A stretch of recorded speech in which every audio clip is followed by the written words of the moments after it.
Is that we're going to have to do one of these mornings where we investigate and try and find out who exactly we've got here. It is one thing taking the advice of other people, of course, and who they think that is, but as we've seen with the young Ingrid Dam female versus Nchila drama, well, we can see how easy it is to get leopards confused, and of course we don't want to do that.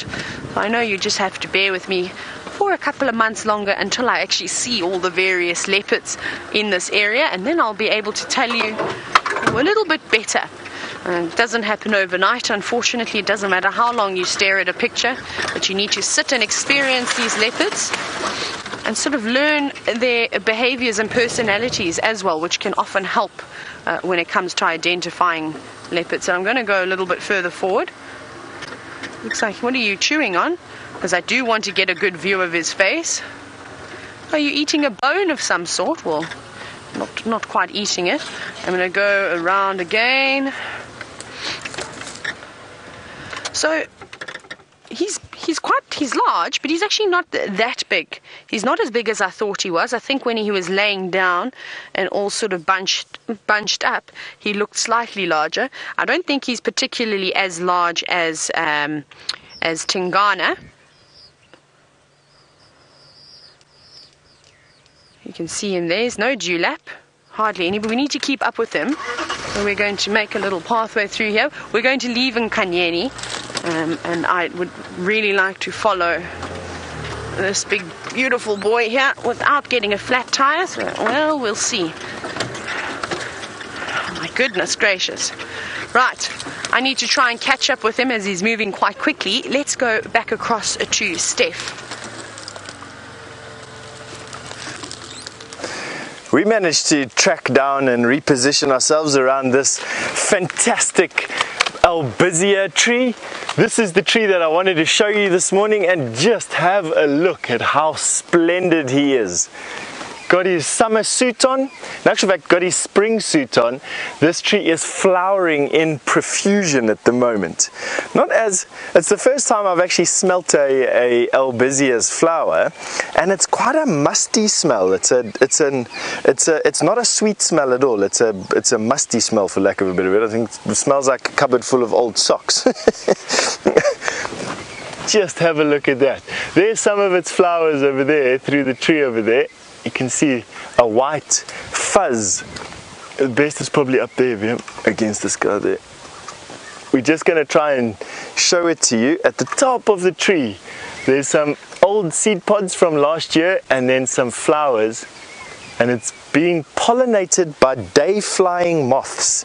Burnets is what's pollinating these particular flowers. There are some bees around, but mostly it's just moths. Oh, a beautiful tree. Just an absolute giant, an old man here. Can't imagine how many hundreds of years old this tree is. And as you know, I always like to come and share some friendly moments with these trees.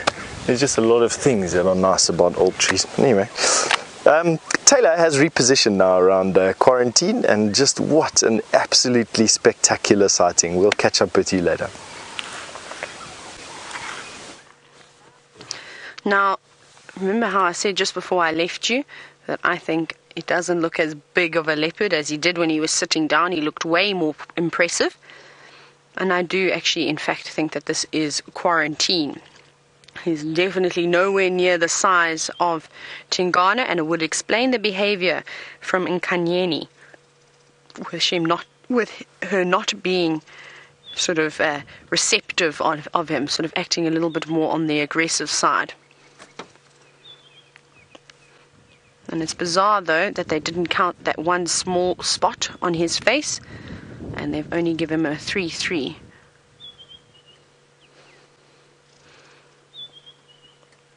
Disappearing now. I'm not even sure if we can traverse over there. I suppose I should have a look. I think we're able to. We need to try and keep up with him. Okay, we're going to head into the bushes again.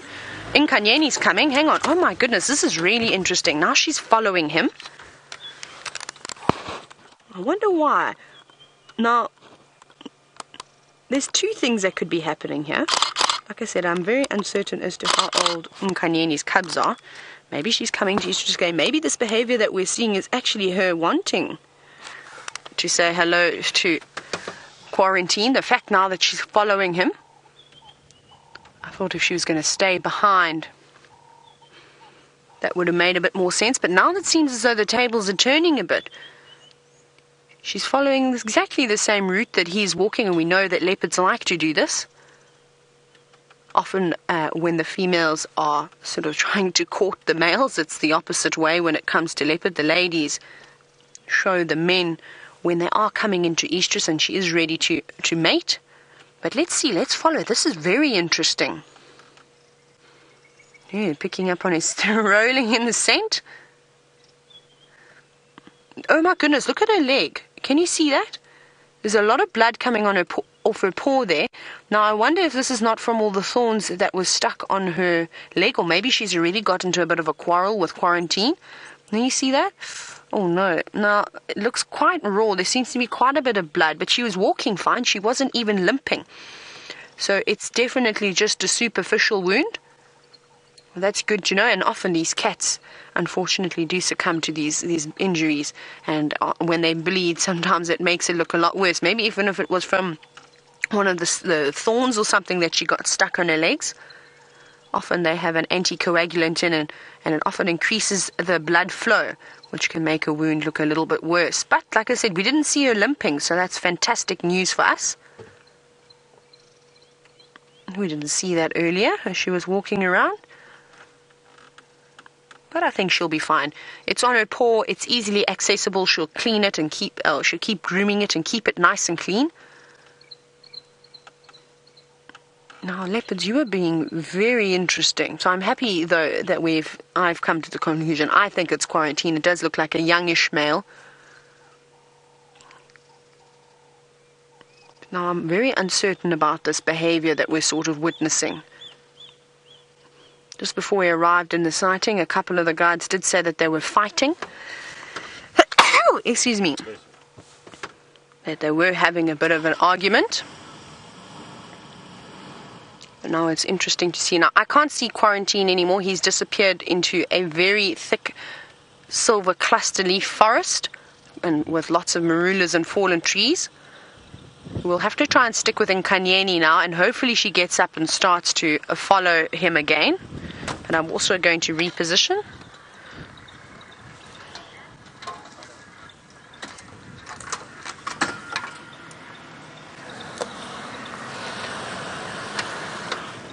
I'm going to reposition very quickly. You can see she's trying to pull something out of her foot.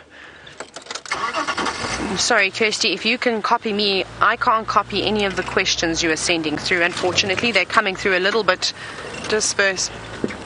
So I apologize if I don't. I keep missing vital keys, Kirsty, unfortunately. I apologize if I'm not answering any questions. It's just that the signal seems to be a little bit sort of up and down over here. But at least we've got a leopard. So we'll just continue watching her and see what she gets up to. We might actually be able to get a better view now of her foot. I've come a little bit closer. I was on the other side of the road. But let's see if we can have a closer look. She's a lovely leopard as well. She doesn't seem to mind the vehicles one bit. There you go. We can see that wound now. Yeah, that looks like it's from fighting. So perhaps, oh, here we go. You can see the blood oozing from that wound. That's very fresh. So I think I'm going to now that I can see this wound nicely, that's definitely from a fight. I think that, oh, it's oozing quite badly. But she'll keep licking it. You can see she's not limping at all. She's walking fine. So it can't be causing too much damage. And maybe she is trying to push Quarantine out of her territory.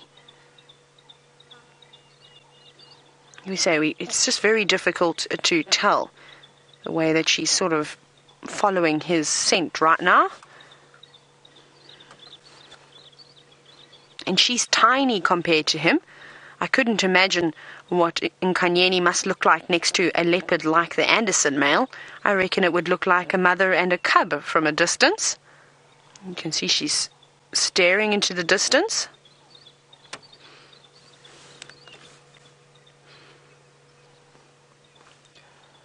She's walking. Now we're going to have to keep up with her, so I'm going to carry on going.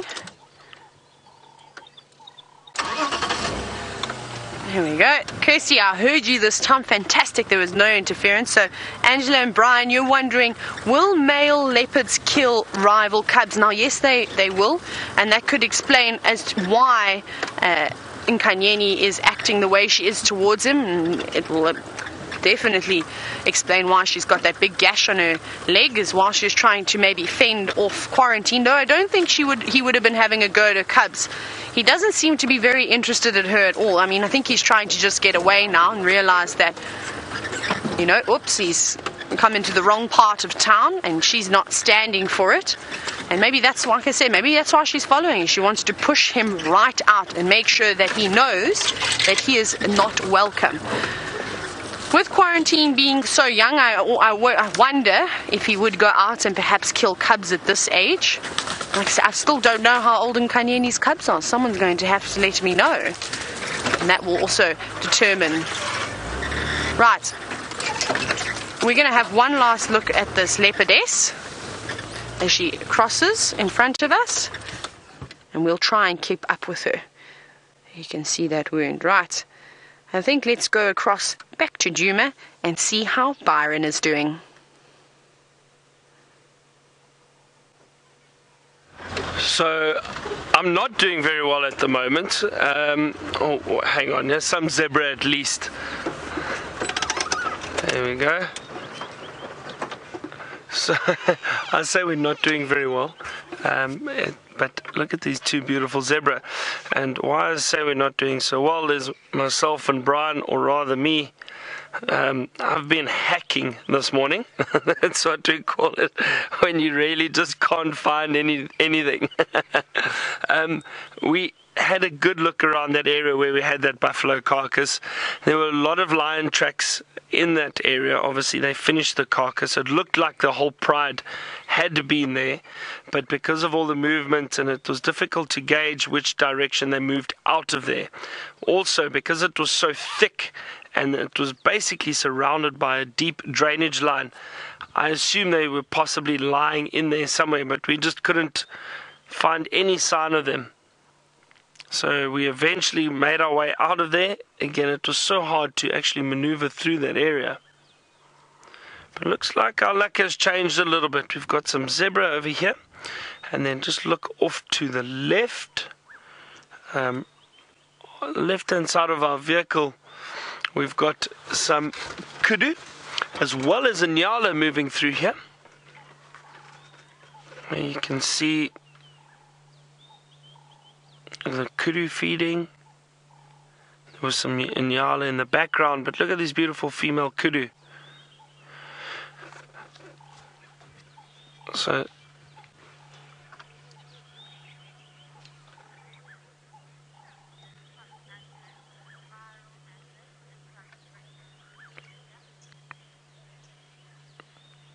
Belinda has asked, is there a reason why some of the antelope in this area have got spiral horns and others have straight horns? So Belinda, just quickly, I know you asked, your question was actually about the if they've got spiral antlers.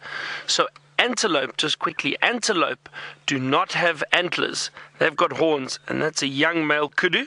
The horns just starting to grow, and that's Inyala at the background. That's an adult Inyala. Look at that. Fantastic. Very dark grey. Stripes have faded slightly. They are still there, but they've got those beautiful horns which do spiral. So Belinda, the spiral horns, and again, sorry, just getting back to why the antelope have horns which grow throughout their lifetime. They do not shed them, they do not lose them. If they break, they are unable to grow back. Whereas deer have got antlers, and antlers are shed annually and they grow back. We do not have deer in Africa at all originally. Some have been introduced over the last few years, but we have got antelope in Africa, so they have horns.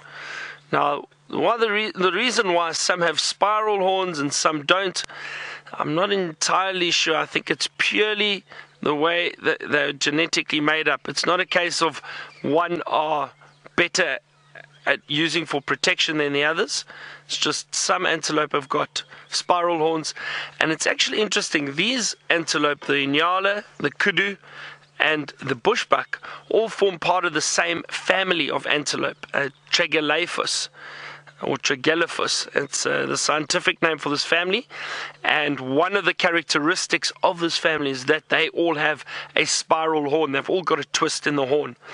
So I don't think there's a reason why some have got straight, some have got curved or twisted horns. I think it's just the way they've made up. Usually the horns are there to basically attract females. Males will fight and use those horns to fight for dominance, and the bigger, stronger male will then win, and attractive females will be able to mate with those females. But also, the more impressive the horns, the better looking they are to the females. So that could also then cause them to be able to mate with the females. But some antelope do just have straight horns. The best example is the oryx. Now, we don't have them in this area. They predominantly found... Hang on, Steph's got something interesting that he wants to show you quickly. Alright everybody, we've got a lion right here. She's just put her head down. No, she's still watching us. Okay, we're going to try and show you where she is. Okay, come this side. Straight across that fallen down tree there. She's just got her face in the shade though, so you're going to have to lift up your arms through this gap.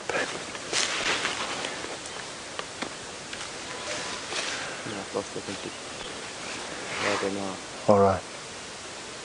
Let's see if we can get a bit closer to show you these lions. We've got some lions on foot, and lions on foot are always a tricky thing. They tend to run away from you, but what we're going to try and do is show you them and then call in Byron, who's been looking for these cats for most of the morning.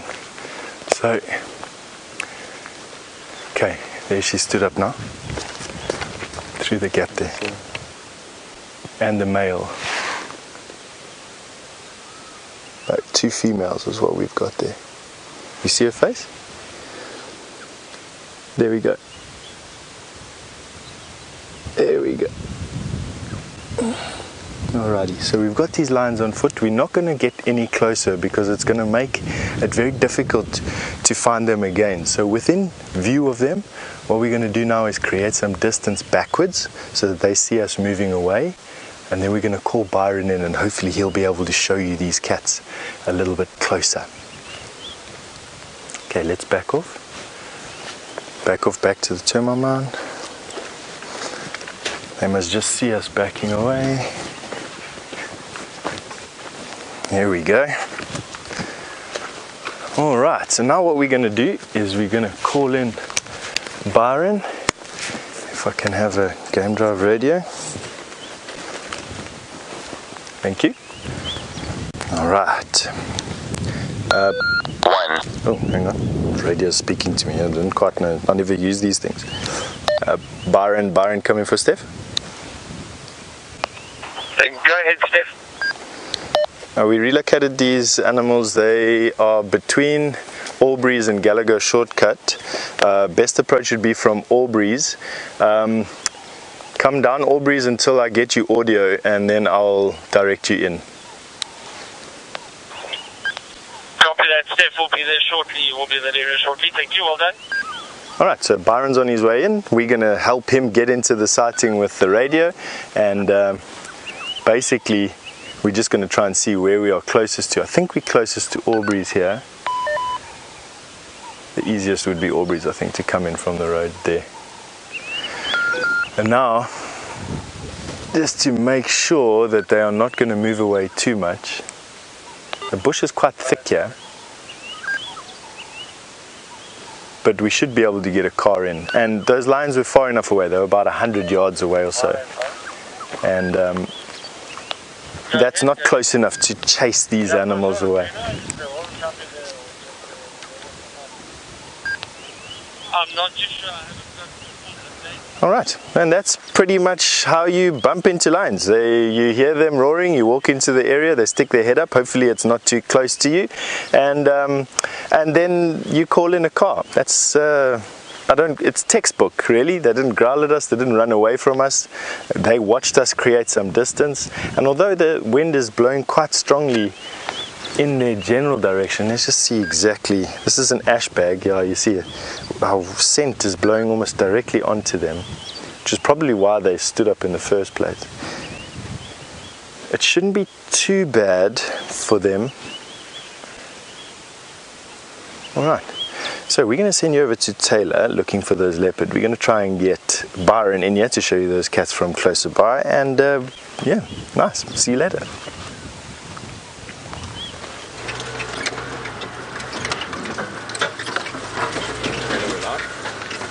We're live. Oh, okay. So we're trying to keep up with Nkanyeni, who's taking us on a roundabout of a day.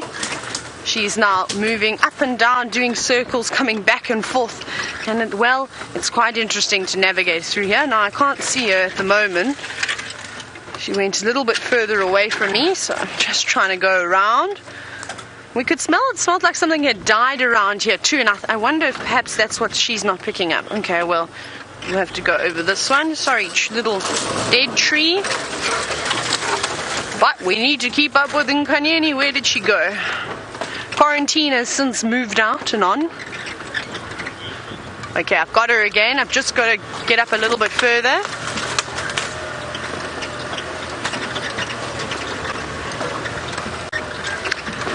Now, so it seems as though there's lots of gremlins around here. Is that every time Kirsty tells me a question, I only seem to get the last little bit of it, so I do apologize. We're going to get sight of her again. I just need to head up ahead.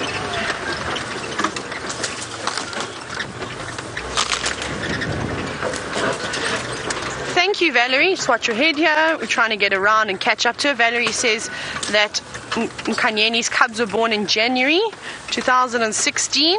Okay, so they're not too old. They're 10 months. Now, they would have to hide away, of course, if another big male other than Shavambalana came through here, because at that age, they still could run the risk of being killed. Obviously, though, at about 10 months, they're quite well equipped on their feet, and I reckon that they probably have a chance of running away. My goodness gracious, I need safety goggles. All the branches, you're right, David? David's gone pale from all the off-roading that we're doing, but we're going to catch up to her. She's now gone behind this termite mound, which we've only been around 16 times already. I'm just trying to keep up with her. I don't know what she's looking for. She hasn't given any contact calls. Let's go around the other side.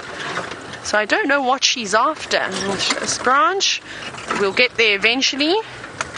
Please be around door number 5. There she is. And we've got her again.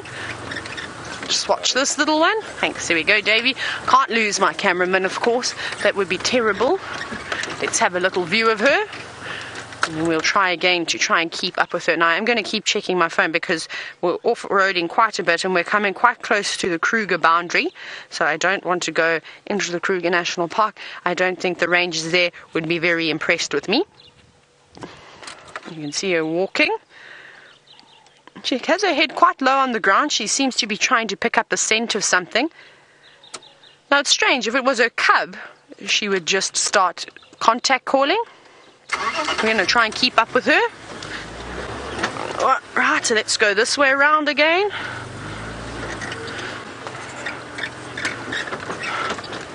I don't know, maybe she's even trying to follow Quarantine scent, but she's going the wrong way because I think he's actually gone straight into the Kruger. But like I said, we're not far from the boundary at all. Maybe even into Mala Mala, somewhere around here. Right. My goodness, girl, there are lots of trees to try and navigate through. Why are you taking us on this adventure? Oh, we have to squeeze through here, Darby. Are you ready? Here we go. Squeezing through. And every time I try and predict where she's going to pop out, well, I think she could maneuver even worse than Karula does.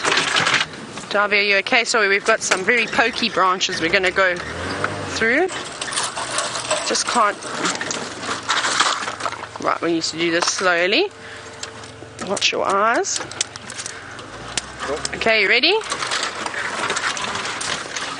Now, we've got another interesting spot to navigate through. I think let's go back across to Byron and see if he's managed to get to those lions.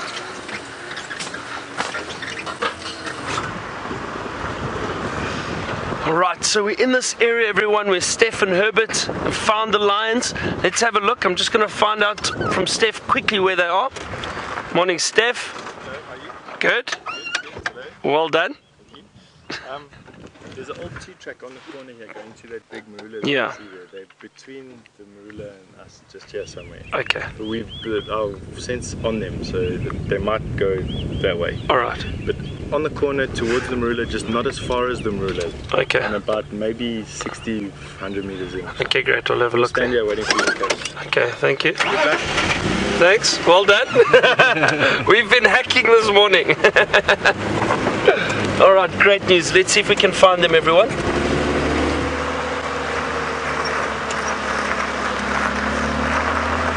It's very, very exciting.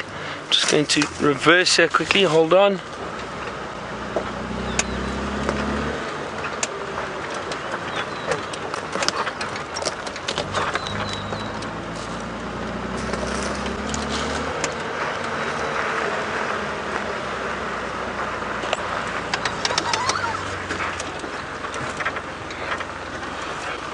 I don't see anything yet.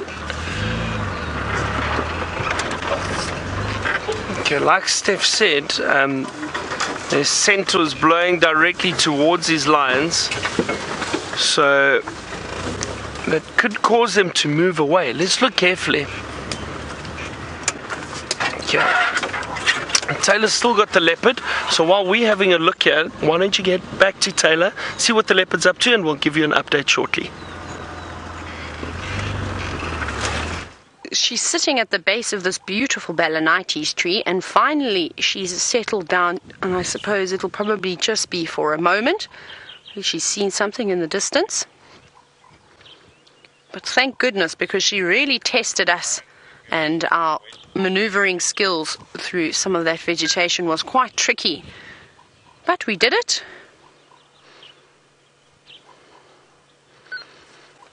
And now she seems very relaxed. Looking back, she sounds like she wants to call. She just did a little bit of a half sort of contact call. Maybe her cubs are somewhere around here.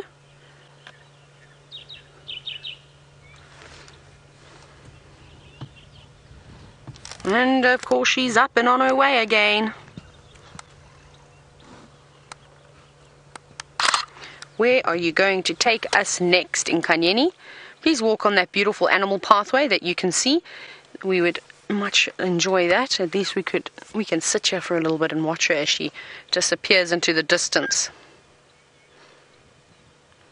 Now that pathway, can you believe it, was made from the various animals that walk on here, probably most likely hippo and elephant and buffalo and all those big animals that sort of leave a wider pathway.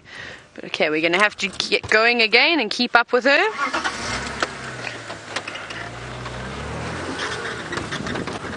Goodness gracious. Well, the northern Sabi Sands leopards, well, it seems as though they don't give up too easily. Well, and they don't show themselves very easily apparently either. They like to keep us on our toes and moving. And maybe she's testing us. Maybe I'm going to get the approval from her and eventually she'll sit down for longer than 2 seconds. We might get another gap over here. Oh, hold on, David. It's very bumpy.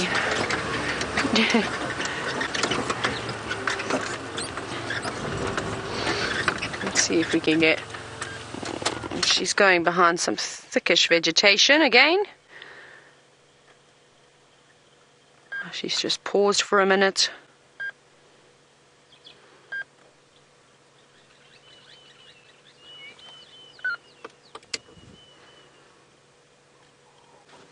Oh, she's just sniffing something again. Just watching it. It seems as though she, I thought she turned to come back towards us. She's going further and further into this block.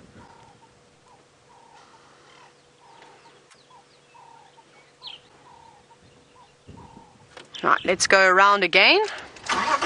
I don't think it's going to be too difficult to maneuver here just yet. It seems to be quite open.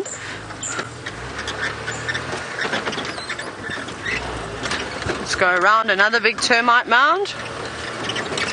David, we're going to go under here. You good?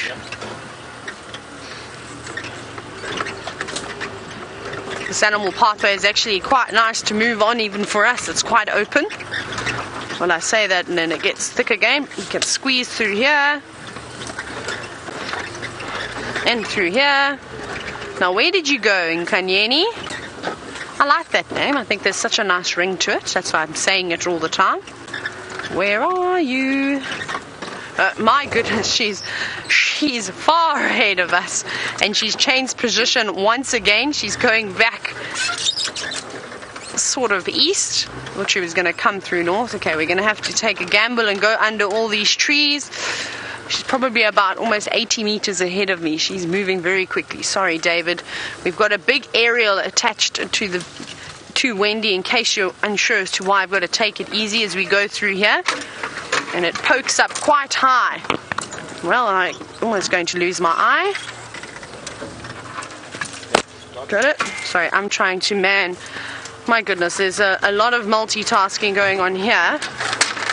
Steph, and I'll try my best to keep up with Nkanyeni. That's where Byron is, right there. We're just standing in the bush trying to help him sort of triangulate his way into the sighting. He's probably about 50 yards, sort of 60, 70 yards away from us. It looks like he's got them somewhere in there. It's so difficult to say where we're standing now. As you can see, the bush is quite thick. Are we nervous standing here? Yeah, absolutely. There's always this unease around lion. They tend to get quite nervous, and nervous things are dangerous things. You don't want to make anything nervous.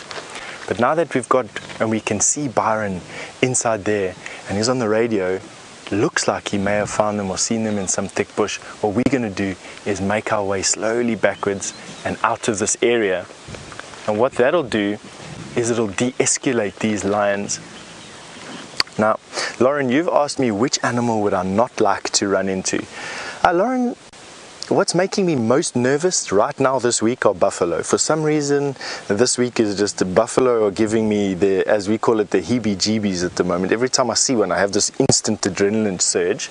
And it's because they are almost, it's right at the end of the season. The rain has fallen, but the grass isn't that good yet. These buffalo are in bad condition. They're being harassed by lion all the time, and they've got this edginess to them. So right now it's buffalo. Last week it was elephant. The week before it was elephant. Just also, once again, just lack of food, vast distances to travel to water, and then you go and throw like a stinky human like me into the mix, and it's just, there's just this tension in the air. But what I would say is that injured cats are probably one of the most dangerous. Anything injured. So I wouldn't like to walk into a lion with a broken leg or a leopard with a snare on it or something like that. But that is, you know, quite depressing news. On a very, very positive note, Byron has found these cats, so enjoy.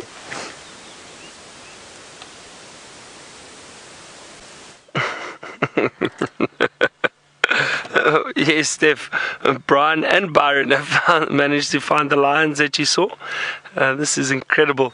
We've got the two females and a single male over here. We've been struggling this morning. Brian's having a good giggle at me. They've moved through the thickest bush ever to get a vehicle through, and but luckily, finally, we've got to see them, which is great. And I'm very happy we can show you. Just the two females and the single male. Don't see any sign of the rest of the pride. So they've possibly split up. Yesterday we saw the pride had split up and moved through different areas. And these are possibly some of the lions that did feed on that buffalo carcass that we found earlier. So from where we are, it's probably about 300 to 400 meters away. Maybe a little bit more, maybe half a kilometer, 500 meters or so. As the crow flies, that's where that buffalo carcass is, through this dense, thick bush. And And they've moved off. It's interesting that they've moved into this area or this direction. There's not a lot of water around here, well, from what I can see. But again, there are these little pans and little mud wallows that have formed because of the rain that we had. So they possibly got a drink last night or early this morning. And I think these are the lions that we heard calling earlier. We said we could hear them, but we just couldn't find out exactly where they were. That's one of the joys of having a team working together. It's nice having, Taylor out and then also Steph on the walk. We're able to help each other a lot, and it was great that they were able to find these lions.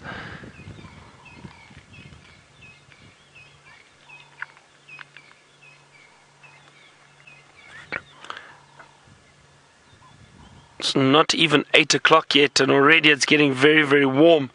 And that's why these lions are resting in the shade now.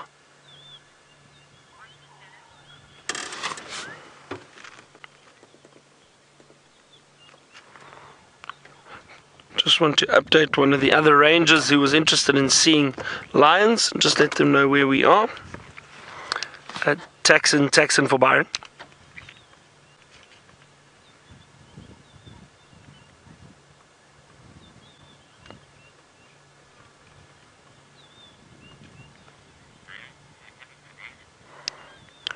Morning, Dave. Dave, just an update. The pride that we've located is just the two females and a single coalition member at the moment. No sign of the rest of the pride.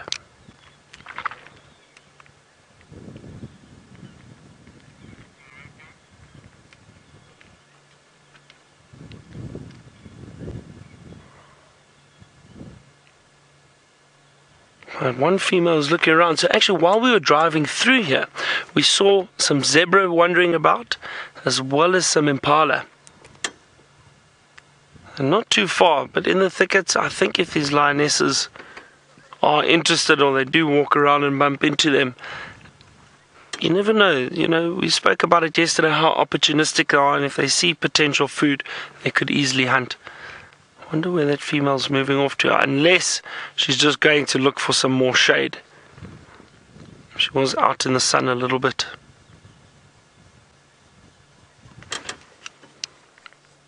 Dave for Byron.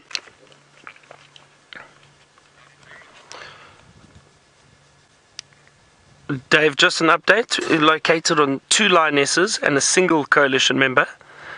Just myself here at the moment, no sign of the rest of the pride, and we're just off Gallagher shortcut, a few hundred meters south of the Buffelshoek boundary, or Buffelshoek cut line.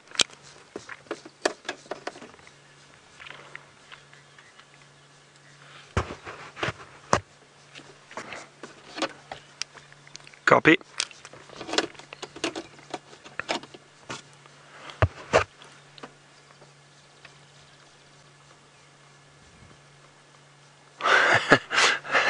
Just like, if they start moving, then we're going to have to try to follow them again through this thick bush. It's so funny how occasionally some drives just really don't go your way, and I think I'm having one of those drives at the moment. I'm so glad we got to see these lions, but we have been struggling a little bit this morning. Not really finding any tracks and moving through thick bush, finding where the lions have been, but just missing them every time. Let's just see where they go, and then I'll reposition the vehicle. Go ahead.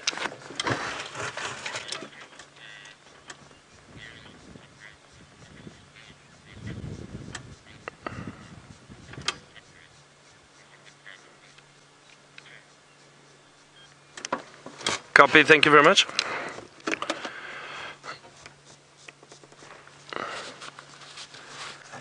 See, again, these males, or this male is intent on staying very close to his female. Or at least one of them. And it's possibly one of the males. I'm sure it's one of the pairs we saw yesterday. We saw 2, in fact. We saw one earlier in the morning, and then we found a different pair that afternoon. yesterday afternoon. Okay, so they're starting to move. I'm going to try and get out of here quickly. Stay with us for a while. Let's see where these lions go.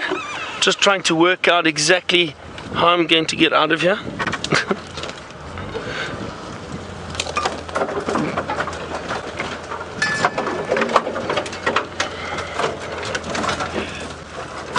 Watch out, Brian.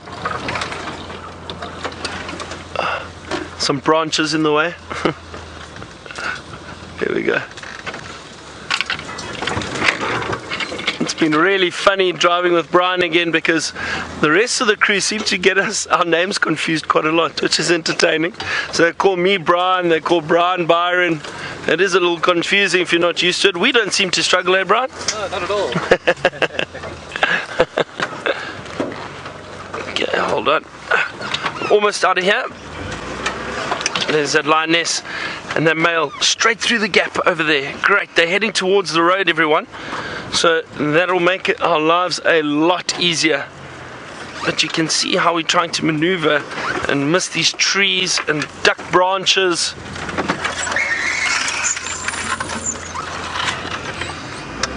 I always say when animals do this, it's good for us. It keeps us humble. It makes us realize they're not tame. You know, they move wherever they want, and at times you just can't follow them or find them for that matter.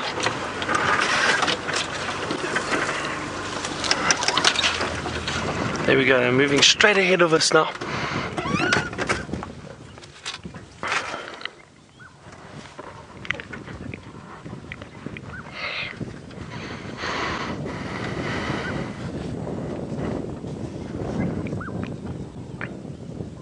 It's actually a lovely cool breeze at the moment, which is very pleasant, but the sun is baking down and the temperature is warm. It's just that breeze every now and then which makes it very pleasant. Oh, look, the male is doing the Flehmen again, Flehmen grimace. We've been speaking about it for the last 2 days actually, and especially yesterday we saw a lot of it. He's tasting the scent, the urine, and he's putting that scent on that Jacobson's organ in the top of the palate, and that allows him to tell whether or not these females are in estrus. Have a look.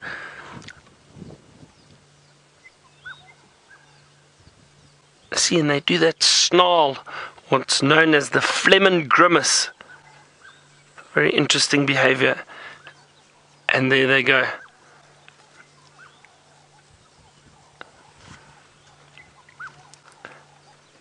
So everyone, they're actually moving into an even thicker area at the moment. I'm going to stick on the road for now, and let's just see if we can work out exactly which direction they're going. Let me just reverse quickly.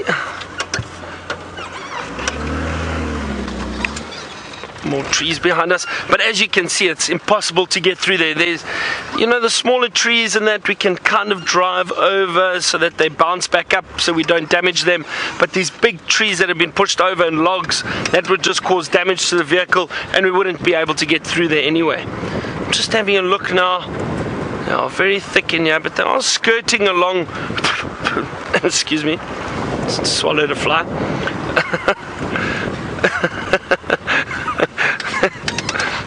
Okay, there might be a little gap that I can get through here. Hang on a second.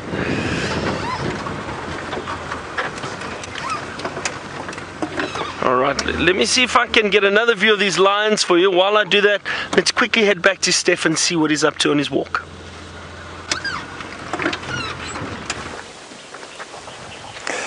What we're doing is we are basically moving the lions that we found now, that male and female, we're lying a little bit further north of where we heard the roar come from this morning. And although cats do move, as you saw them move right now into some thick bush, the rest of the pride seems to be somewhere in this bush in front of us here. So we've decided to come walking through here.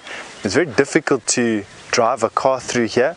We haven't got any tracks to follow, but what we are doing is we're just trying to edge our way through this drainage line and looking for shady spots where we most likely are to find the rest of this pride. So that's basically what we're doing at the moment. We're sort of ambling through the bush, having a bit of a chat, mainly about how scary it is to bump into lions that are angry with you. It's sort of the how would I say, the de-stress from finding lions on foot is always talking about scary moments that you've had. That particular lion sighting was textbook. Like I said, the fact that we could see them from far away, we could get a car in there, they hadn't moved at all, was just phenomenal. And obviously what we thought was two lioness right in the word go happened to just be a male and a female. We just couldn't see the mane on the male, we were standing a bit far away, or I just misidentified it, which is also a very big possibility. So we think that that's the case. When gardenias are going to flower. This is obviously a low-felt gardenia tree, and in it is a velvet spider's nest with a spider there eating a beetle of some sort. Now, I actually don't think that that's a velvet spider. I think that that's a spider that's living in the velvet spider's web.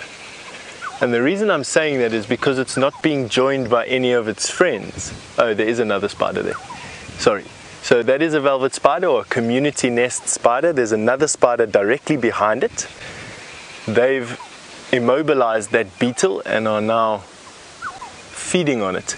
They cooperatively hunt together or build these webs together, and that allows them to catch far larger prey, which they then share amongst one another, incorporating the dead husks or the rubbish into the nest, thereby enlarging it.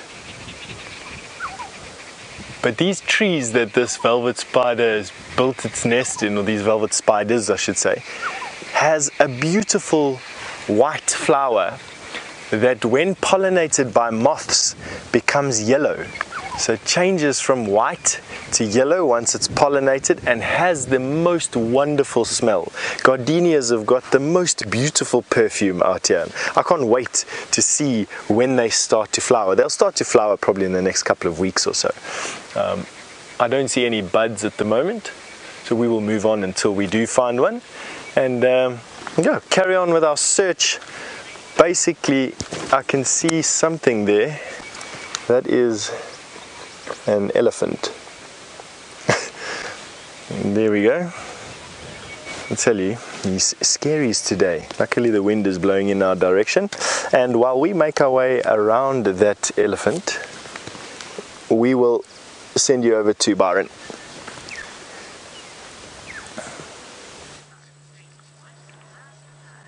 These lions seem to be making it a bit easier for us. Look at this lioness, she's walking quite close.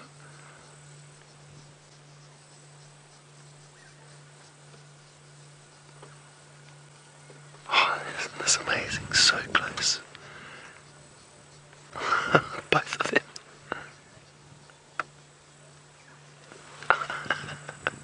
Let me know how close she gets.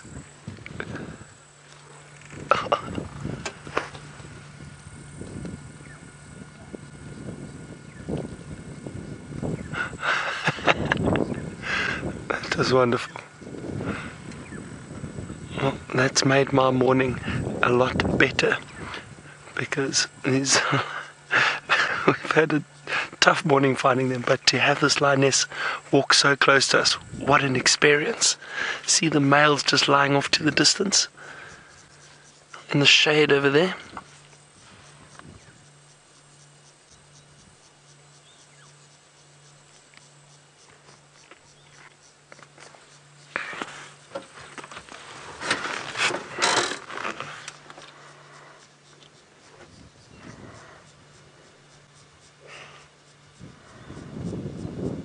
At least they've come out into the open again, so, and they're walking along the road now, which is good.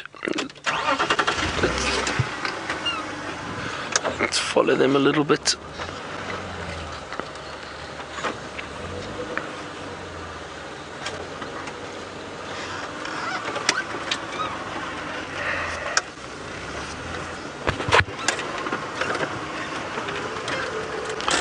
Not sure where they're heading to, unless they're heading back towards a waterhole somewhere.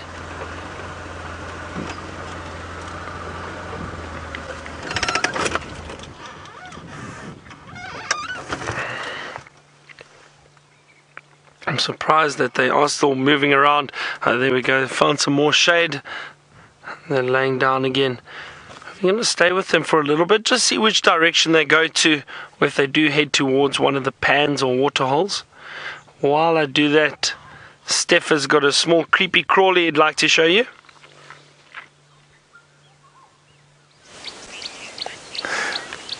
You know, distracted by walking away from that elephant, and we're actually still well within the danger zone here, but I couldn't help but show you this caterpillar that's busy eating this bushman's grape. And for the life of me, I don't know what caterpillar this is. I've bought myself a book on caterpillars and moths, and so far every caterpillar that I've found has been misrepresented in this book. I don't quite know what it is, but interesting nonetheless. Those hairs that it has on its body are there for defense.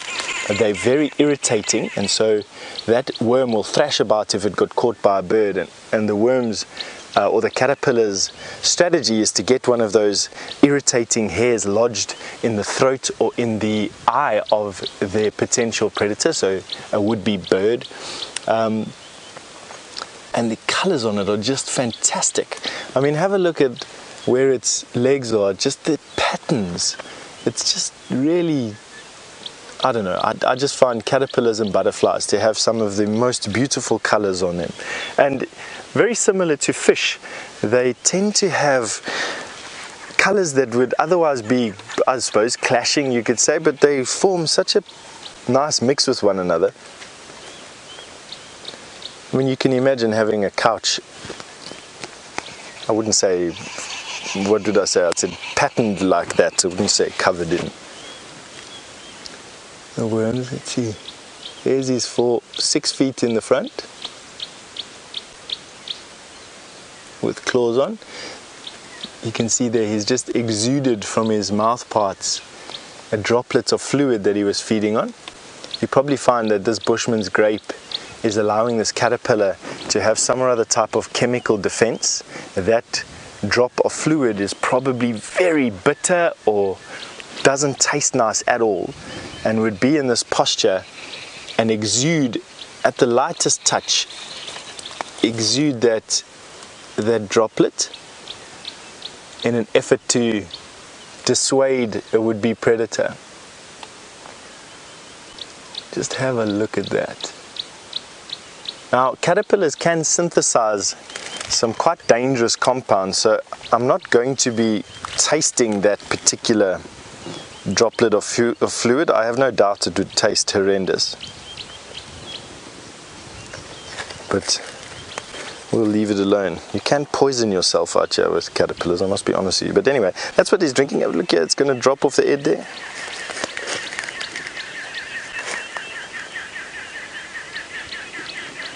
Leroy, you've just asked me, can you ever tell what color the butterfly might be from its caterpillar? Leroy, generally no, to be quite honest with you. What I am going to do is show you my butterfly book that I bought, because in this particular instance, this is a much better use for it, is to show you how different caterpillars can be from their adult form. Now in this particular, let me put it up here by the tree. Have a look at the guinea fowl butterfly, which is a fairly common butterfly that we find here. Have a look at its caterpillar. Absolutely different to what the adult looks like. Here, the pearl-spotted Charaxes, another dark green camouflaged caterpillar with a horned head. Also very, very different from the adult butterfly. Then you get some that are quite similar. You get this particular window acrea. It's another common butterfly that we find here. Have a look at that bizarre hair-like projections on the caterpillar. And then even more weirdly are these ones here, like the foxy Charaxes, which is also another very common, very common butterfly. Have a look at that bizarre caterpillar with that huge helmet of hair, or helmeted head I should say. Wait. Okay, sorry, we got a scrub here.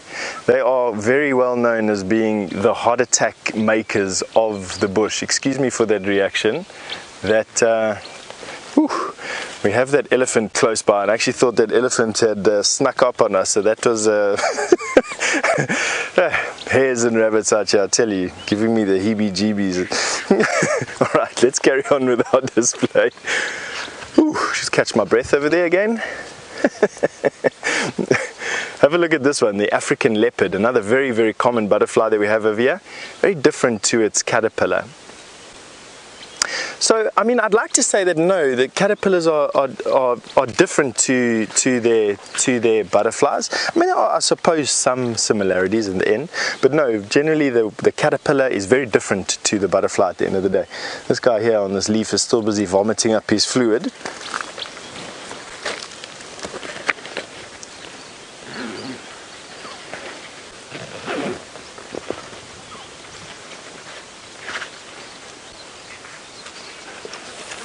Fantastic. And I hear Taylor has got another caterpillar. She is a source of amazing things, isn't she?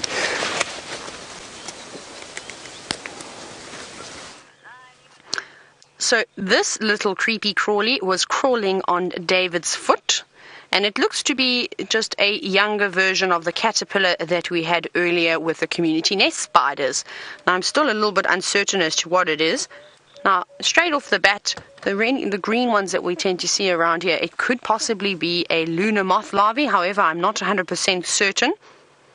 This does have a few hairs, but I think that there's a couple of darker specks on a lunar moth larvae.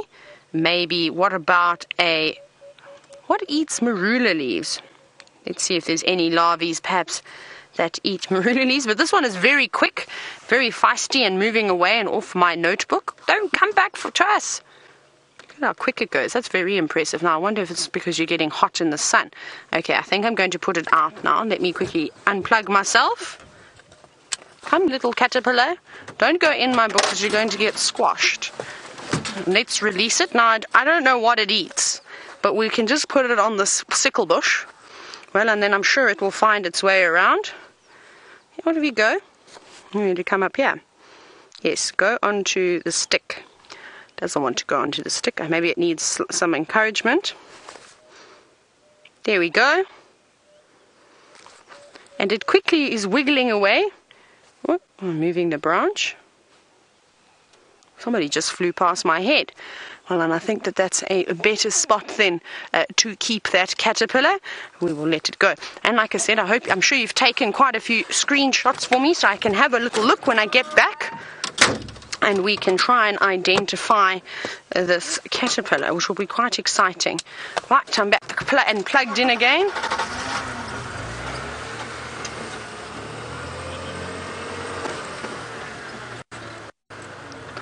Now, any insects? There probably are.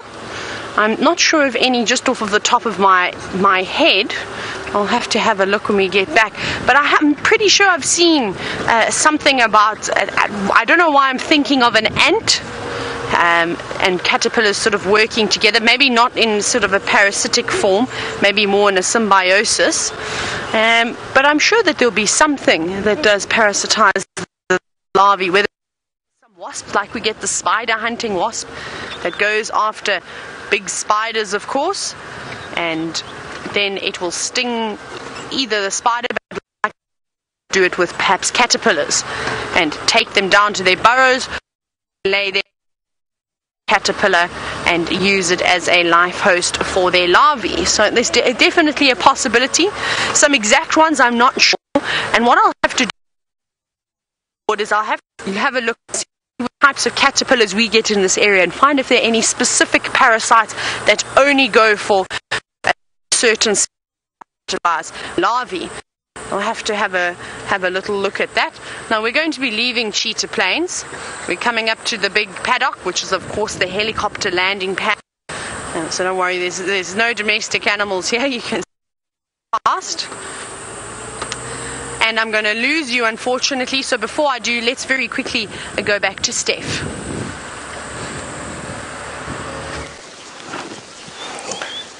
We're still busy, patrolling the haunts of these cats where we know they've been for the last couple of months. And one of the best places to look is on the edge of these quite thickly wooded drainage lines. And although relatively dangerous to stick your face into in case something is lying in the shadows, it's not such a bad idea. Come and have a look here, Via. There's a giant robber fly here. I'm going to try and point him out with my shadow. Let's see. I'm going to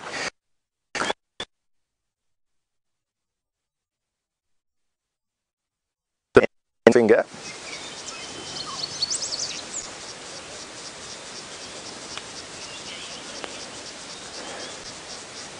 That is a giant robber fly. They snipe mainly grasshoppers.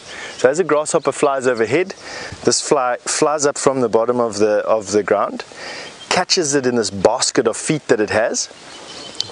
Hang on, see, he's going now there. It's going to the end of my finger. There he is there. They catch grasshoppers. They take that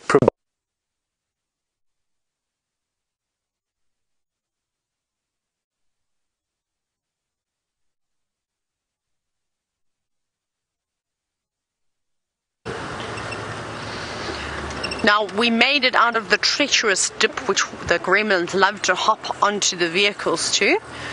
And we're slowly making our way back towards Djuma, and I thought what we could possibly try and do, and I think David is quite excited, is maybe go back to that buffalo carcass that we went to last night, that we've been sort of following over the last couple of days, and see what's happening. Maybe those vultures have come down in groups now. They've had the entire night to plot their plan as to what they'd like to do. I think that would be a good idea. And sorry, I forgot to mention that Nkanyeni slipped out of my sort of reach and we lost her. I couldn't see her anymore, but as we were driving along, I did see quite a few vehicles just on the Mala Mala boundary, and I presume that is where Quarantine ended up. He moved straight through that very thick block and went straight over there.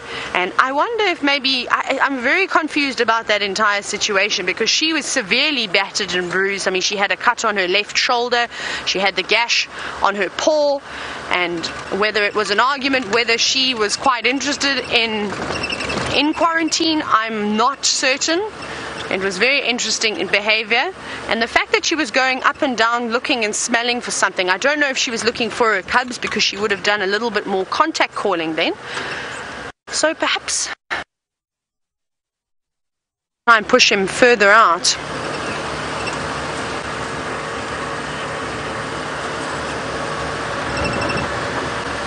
And thank you so much to James, who's informed me on the meaning of Nkanyeni. It means light, which is quite the light, which is quite nice. I'm going to add that down.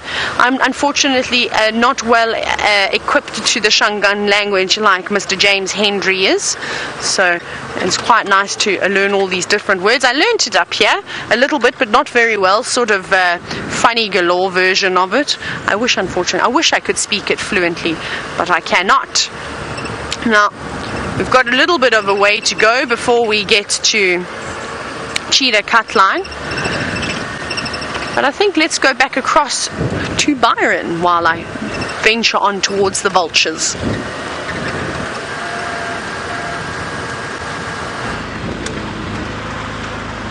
So we've lost those lions, everyone. They've moved through a dense thicket again, and I think possibly going to head down towards a drainage line just to settle down for the day. Maybe find some water in there that they can drink.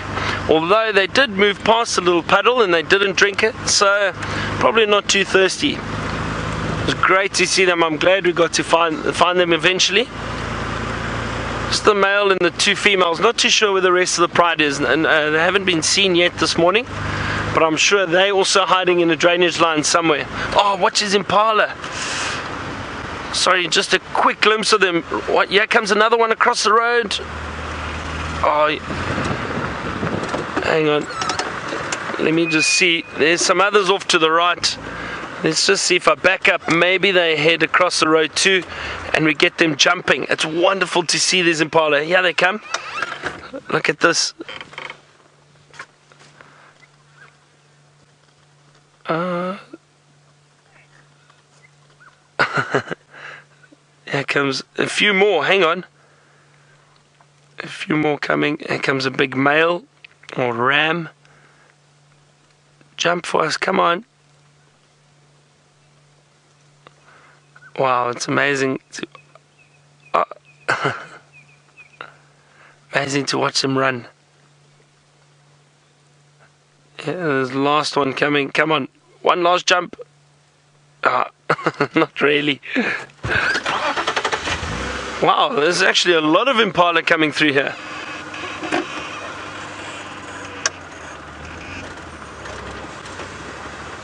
Keep having a look at the road, everyone.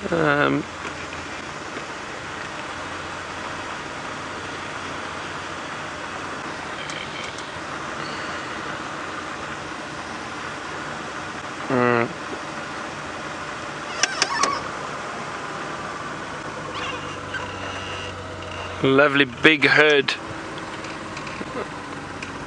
probably looking for a bit of shade and maybe even some water a little bit later. Come on. No really big jumps, but wonderful to see them just prancing across the road. Wow, there we go, there we go. Wow, look at that. Wonderful, wonderful big jump.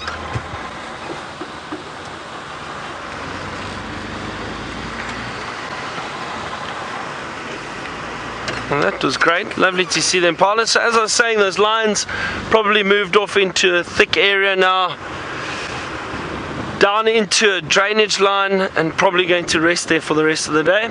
And I know I would do the same. It really is getting much warmer now. It's about 80 degrees Fahrenheit, 81 degrees Fahrenheit, very, very warm. Okay, we're going to drive around and see what else we can find. While I do that, Steph's got some large birds he wants to show you.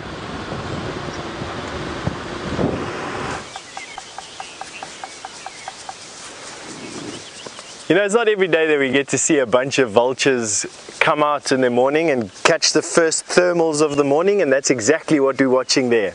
We're watching a column of vultures that has found a thermal this early in the morning, one of the very first thermals, and are now circling inside that rising column of hot air. You'll notice that without flapping a wing, they will gradually decrease in size as their height increases. And all the vultures in this particular area would have seen their friends in those thermals, will rise up with the thermal, and then using their exceptional eyesight will see another thermal. They see it by rising pieces of grass and dust and changes in air density. They can actually see it, very similar to how we see variations in air above a hot pot of water, or above a kettle, or above a fire. Vultures can actually see those density changes, and there they're tight in that column. You can see all spinning clockwise, and that is because in the southern hemisphere winds turn clockwise around a low pressure. So low pressure is a rising body of air, hot air. They are spinning clockwise, and that is to make use of the corkscrew function of rising air around a low pressure. It is just absolutely fantastic. You'll see as the power of the thermal decreases, they will start spinning in some other directions, and also vultures will leave the thermal, and that's exactly what's happening. So they've reached the top of the thermal, and now vultures are leaving and flying to find other thermals. Isn't that an absolutely wonderful thing to see today? Really, really, really is. I think we're so privileged to actually witness that. It's not every day that you get to see them. Another thing that we are privileged to see is this. This is what's left over from a gigantic buffalo thorn tree. Yes, you heard me. This is a buffalo thorn tree. Here's the evidence, the hook and the straight thorn with the 3 prominent veins on the leaf. There we go. You can let me show you a baby leaf here. There you go. That is a very typical buffalo thorn leaf. And this has to be the biggest buffalo thorn tree at Djuma. I would imagine, I know of one other tree that's nearly this size, but not one that has this girth. It's still living, it's still quite tall, and as VM quite rightly put it, not even a tree this size could escape the attention of the elephant. Shame. But it's still growing. I'm having one of his leaves for breakfast.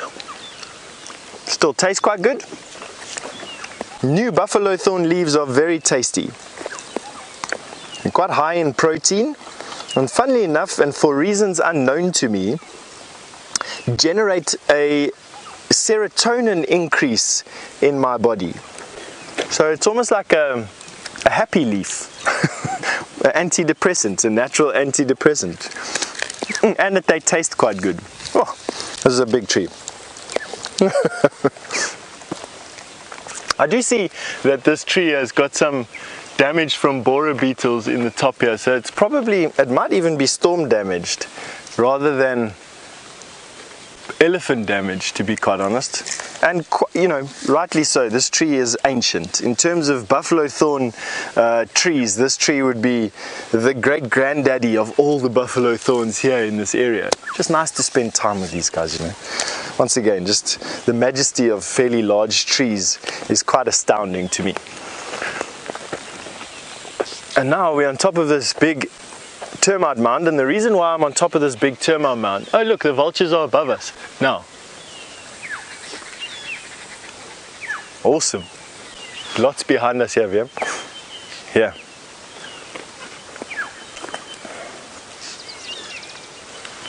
And they're being attacked. Excuse me.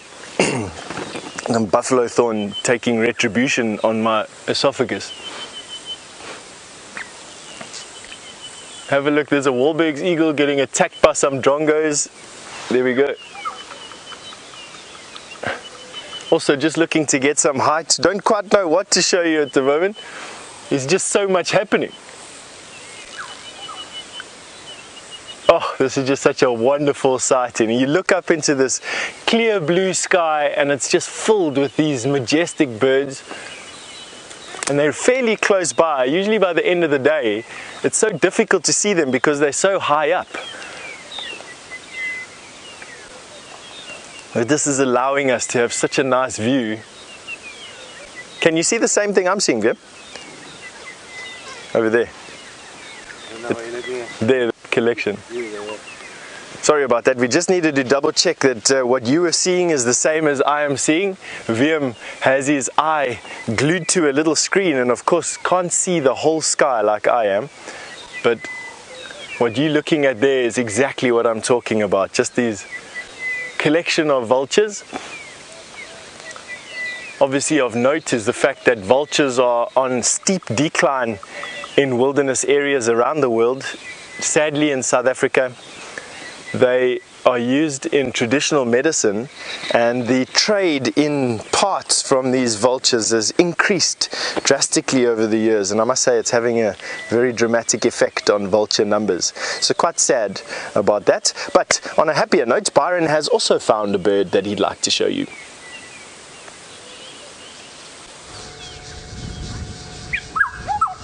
Listen to this beautiful bird call, everybody. Just listen.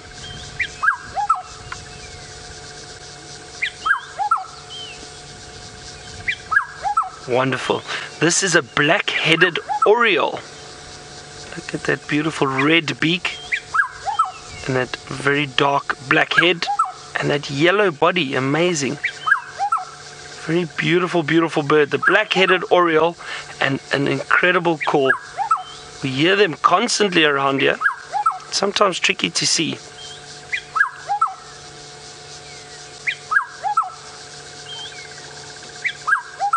Oh, it's such a lovely sound.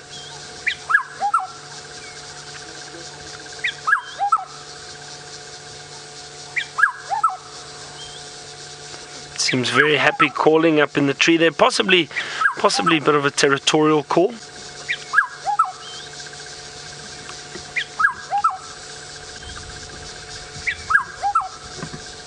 Maybe trying to attract a mate. I love seeing birds out in the bush, and to be able to show them to you if they do sit still, because often they, you get to see them and they fly away very quickly. It's difficult to keep up with them. So to have an oriole in the tree like this, sitting, calling for us, is really wonderful and really special.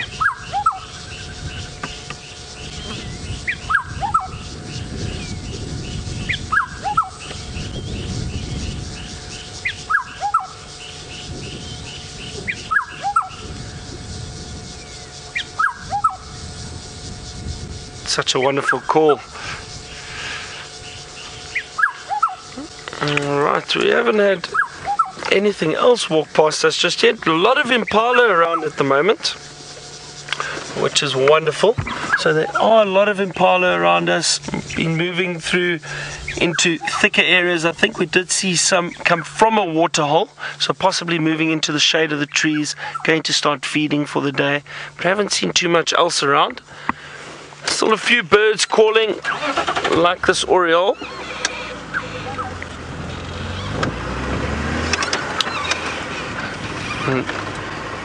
Taylor's keeping up her tradition, I think, of finding dead buffalo. Let's see what she's got this time.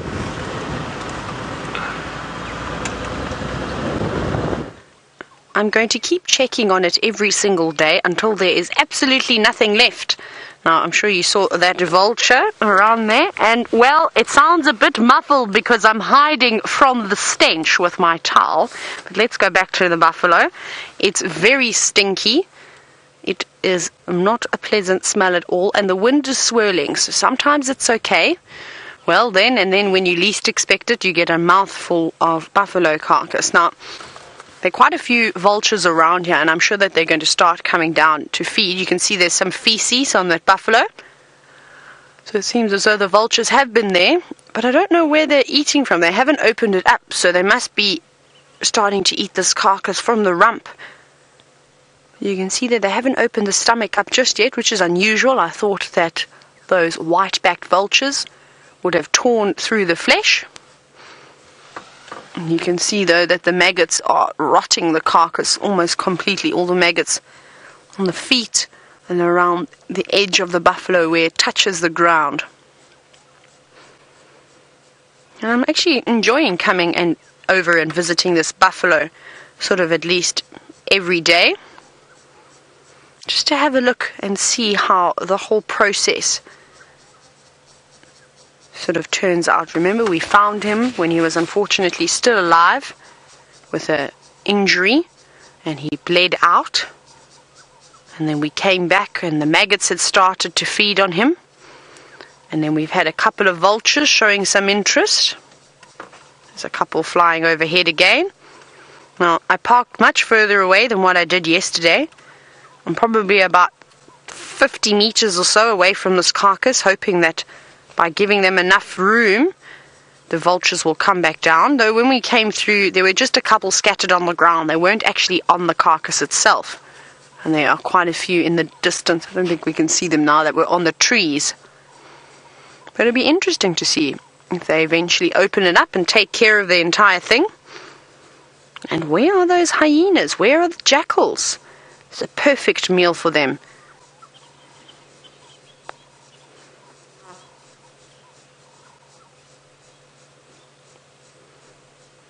And of course it's getting very hot again this morning.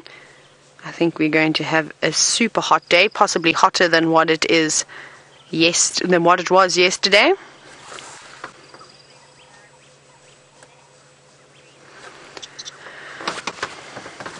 Right, I've removed my my mask now, as the smell is not too bad just yet. Now, Green Eyes, you're wondering, is there high humidity today? At the moment, it is quite humid indeed. I'm not sure exactly on the percentage. It's probably around maybe 30 or 40% humidity. Not too bad, but as the day progresses, and of course as we sit and wait for the clouds to start building up in anticipation for the next set of rains, well then It's going to get hotter and hotter until we have those rains to cool down the earth again. But it seems as though the vultures are not playing ball and they don't want to come down. So I think we're going to try and make our way out of this little area over here. But let's go back across to Byron, who has a waterbuck.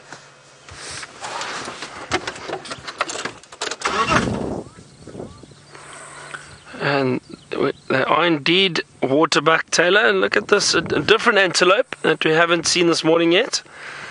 They've got this beautiful white ring around the rump. Makes it very easy to identify them. It's a young male at the back. You can see those small horns. Those horns will get a lot longer and they'll curve slightly. It's a female. They've got very shaggy coats.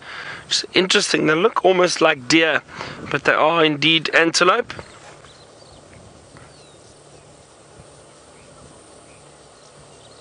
There's the other one. And interesting thing with the waterbuck. So they get the name waterbuck because they are very reliant on water. So they do need a lot of water and they do drink a lot of water, and they are often found around water. But they've got an interesting defense mechanism against predators. So they actually secrete a lot of oil onto their skin and into their coat. And what happens is, because they're always around water, if they are chased by any predators, a lot of the time the waterbuck will choose to run into the actual water hole or the dam to get away from the predator. And because of that very oily skin and oily coat, it allows the water to drain off a lot quicker and not soak in and bog them down. So they've got a very interesting defense mechanism, and it seems to be working, or it seems to work quite well. But of course they will still move around and feed during the day, but they'll most definitely go to some water at a later stage. That's lovely. So nice to see them. You see that very, very prominent white ring around the rump. Very interesting to see those white markings on the body. Let's see what else we can find. Some impala walking around with those waterbuck. As I mentioned, we've seen a lot of impala around, which is good because impala is a good food source for a lot of predators. So chances of more predators coming into the area are good. Leopards especially, leopard and cheetah, and impala is a perfect size prey for those animals. The lions seem to be very happy with buffalo. They've been hunting buffalo every day for the past little while. And speaking of buffalo, right ahead, here we are. A small herd of buffalo, and off to our left too. There's a few of them around. Herds like this are predominantly females and younger buffalo. There will be big males within the herd, but a lot more females and youngsters.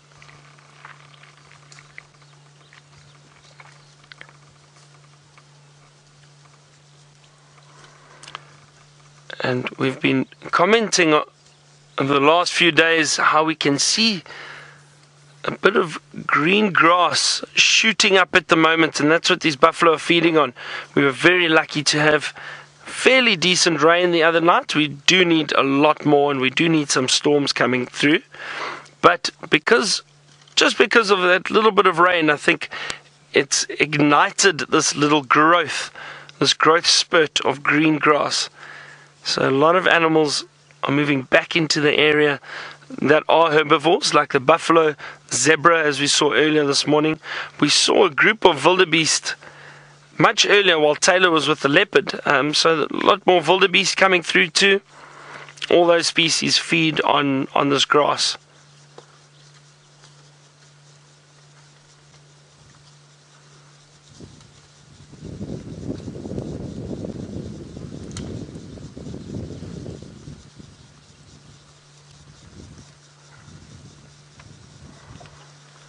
You can just hear these buffalo moving through the trees, the branches breaking. You can hear that they're all around us. Well, it was a tough morning for Brian and myself, but we had fun and eventually got to see some lions. I hope you've all enjoyed it with us. Thank you very much. Brian, thank you very much, and thanks to the thumb. We are going to cross back to Steph and just see what he's up to and say goodbye. We'll see you this afternoon on our Sunset Safari. Goodbye, everybody. We are slowly trying to weave our way through the thickets and the forests here on our way back to camp for breakfast. We've finally managed to come through this bush. It took a little bit of tiptoeing. I must be honest with you, some quite tense, quiet moments here in this group. But it's come to that part of the day where we would like to say thank you and goodbye. From myself and VM and Herbie, we want to say thank you very much for your support. Thanks for all your questions as always, and we'll catch you again soon.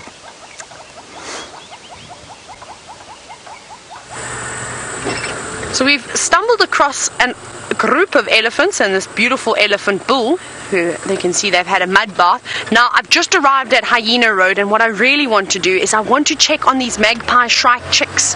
We haven't come to them for a few days. Let's quickly have a look at them. I know the elephants were just there. We're going to see one more cross the road, but wouldn't it be nice to see how Mr. and Mrs. Magpie Shrike are doing? Oh well, we seem to be surrounded by elephants at the moment, and it doesn't look like the magpie shrike is on her nest at the moment. We'll just stop here. You can see to the top right of that elephant in the Tamboti tree there is a nest, but it doesn't look like anybody is home just yet. And I suspect that's probably because of the elephants moving around here. Maybe they've chased her off, or Mom and Dad could be out looking for something to eat too. Remember, Mom and Dad are both going to be working now to try and feed all those chicks as these elephants casually move past into the thicket. Now maybe we can catch them again. We'll have to come and check up on Mr. and Mrs. Magpie Shrike perhaps this afternoon. And there's even a giraffe for you to look at. Look at this. It is all happening. Is that fine, David? It is honestly all happening here this morning on Hyena Road. We've got elephants, we've got vultures flying over, we've got this beautiful giraffe, of course. It might be an opportunity for you to get an elephant and a giraffe in the same picture. Let's see this youngster's behavior. Look how it's raising its head. Not too keen on the giraffe, of course, but they're living in harmony. And you can see the giraffe, this lovely girl, watching carefully to make sure that the elephants don't get any ideas, but they're not particularly worried with them. Now there's another little pool of water. I wonder if these elephants are going to have a... Oh, I just shocked myself. Yes, I think so. Let me go forward for you, David. It seems as though I'm going to go back. I'm going to get one last look at these elephants splashing in the water, and I just need to go backwards. We'll reverse like lightning. Oh my goodness, will we make it in the final minute? No, it seems like those elephants are not splashing for too long. Perhaps they had a wallow further up on Hyena Road. We know that there are quite a few of them that are filled with water at the moment. And I suspect that we're going to see the elephants doing quite a bit of playing around in the water today. Bye-bye, guys. I hope you have a wonderful morning. And you can see them now disappearing off into the thicker vegetation now that they've had a drink. They're going to go off and have something to eat. Now, unfortunately, we're down to the final seconds of the show, and I'm going to have to say goodbye to you, but I hope that you've enjoyed it, and I just want to say a big thank you to Steph, a big thank you to Byron, and all the ladies in Final Control, and we shall see you again this afternoon for a wonderfully hot sunset safari.